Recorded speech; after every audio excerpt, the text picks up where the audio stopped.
Hello বন্ধুরা, আসসালামু আলাইকুম। কেমন আছেন সবাই? আশা করি সবাই ভালো আছেন।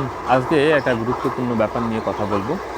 অনেক খামারি চলে যাচ্ছেন এই পেশা থেকে, এই ধরনের পেশা থেকে। যে কোনো তার যে পেশাটাই হোক, ধরুন গরু আছে, গরু আছে কিন্তু গরুর মাংস আমরা বয়কট করছি কারণ দাম বেশি।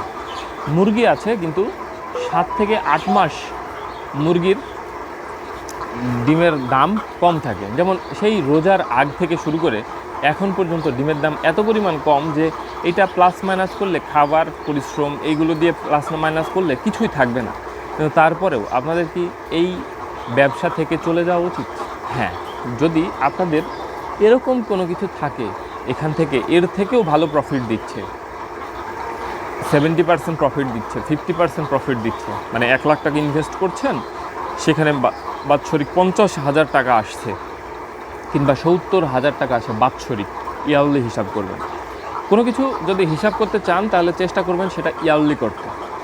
বাৎসরিক করলে আপনার জিনিসটা ফিগারটা দেখতেও ভালো লাগবে এবং আপনি সেটাকে মান্থলি বেসিসে ভাগ করে নিতে পারেন। তো সেই বিজনেস কি আছে এরকম যে 50% 70% বিজনেস লাভ দেবে, প্রফিট দেবে, প্রফিট মার্জিন দেবে? এই ধরনের বিজনেস যদি থাকে তাহলে আপনারা সেইটাই মুভ করতে পারেন। আর যদি আপনাদের মনে হয় যে না, প্রত্যেকটা জিনিসের চাহিদা আছে, প্রত্যেকটা প্রোডাক্ট, বিশেষ করে যেসব মানুষ খায় সেই জিনিসগুলোর চাহিদা আছে, গরুর মাংস, ছাগলের মাংস, এই যে প্রোটিনের কথাই বলি, মুরগির ডিম, এই জিনিসগুলো কিন্তু প্রতিনিয়ত খায়। হয়তো গরমের কারণে কিংবা রোজার কারণে মানুষ একটু কম খাচ্ছে। তার মানে কখনোই এই জিনিসটা এরকম ভাবা যাবে না যে এই খাবারটা কখনোই আর মানুষ খাবে না, এই খাবারটার প্রতি অনীহা চলে এসেছে, এই খাবারটা ধর্মীয় দৃষ্টিকোণ থেকে খারাপ। তাহলে আপনাদের উচিত হবে সেই ব্যবসা থেকে, যে ব্যবসা করছেন সেই ব্যবসা থেকে বন্ধ করে দেওয়া উচিত। কারণ সেখানে ইমোশনাল কাজ করে। ইমোশন কাজ করে না কোথায়? যে যখন আপনার খিদে লাগে এবং সুস্থ থাকার জন্য আপনি যখন কোনো ভালো কিছু খান, তখন আপনার ইমোশনের দরকার হয় না। আপনি ইমোশন না, আপনার খিদা লেগেছে, আপনাকে সুস্থ থাকতে হবে, ফিট থাকতে হবে, এই জন্য।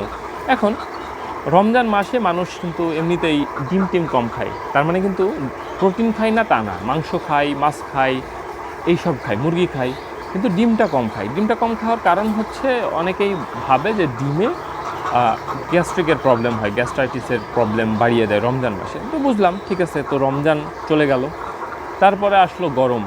এই যে 42 ডিগ্রি 43 ডিগ্রি তাপমাত্রার গরম চলছে, এই গরমের মধ্যেও কিন্তু মুরগির ডিম মানুষ খাচ্ছে না, কারণ প্রচুর পরিমাণে গরম লেগে যাচ্ছে। তো এমনিতেই গরম লাগছে, তো আবার যদি কেউ মুরগির ডিম খায় তাহলে তো আরও বেশি গরম লাগবে। তো এই জন্য, যেহেতু চাহিদা কম, বাজার ডাউন, ডিমের দামও কম, আমরা যেমন অনেক দাম, মানে হিসাব করলে দেখা যায় যে আমাদের যে পরিমাণ খাবার লাগে, যে পরিমাণ পরিশ্রম লাগে, সেই পরিশ্রমের থেকেও অনেক কম হচ্ছে কিছু সময়। তো তার মানে এই না যে এই জিনিসটা থাকবেই, এই জিনিসটা চলবে না, এই জিনিসটা কিছুদিন পরেই হয়তো চেঞ্জ হয়ে যাবে। হয়তো এরকম হলো যে 2 মাস আপনাকে এত পরিমাণ প্রফিট দিল যে আপনার সারা বছরের যে গড় হিসাব, সেই হিসাবটা কিন্তু মিলে যাবে। তো বন্ধুরা, আজকের এই আলোচনা বলেন, আজকের এই ভিডিওটার উদ্দেশ্যই হচ্ছে আপনারা যে পেশাতে আছেন সেই পেশার লাভটা নির্বাচন করুন বাৎসরিক হিসাবে। আপনারা বাৎসরিক হিসাবে লাভ নির্বাচন করতে পারলে, লাভ ধরতে পারলে আপনারা বুঝতে পারবেন সেটা কত পার্সেন্ট আপনাকে প্রফিট দিচ্ছে। যদি সেটা আপনাকে ভালো প্রফিট দেয়, সুস্থ থেকে, ভালো প্রফিট দেয়, হালাল উপায়ে ভালো প্রফিট দেয়, তাহলে সেই প্রতিষ্ঠান বলুন, সেই ব্যবসা বলুন, ধরে রাখুন।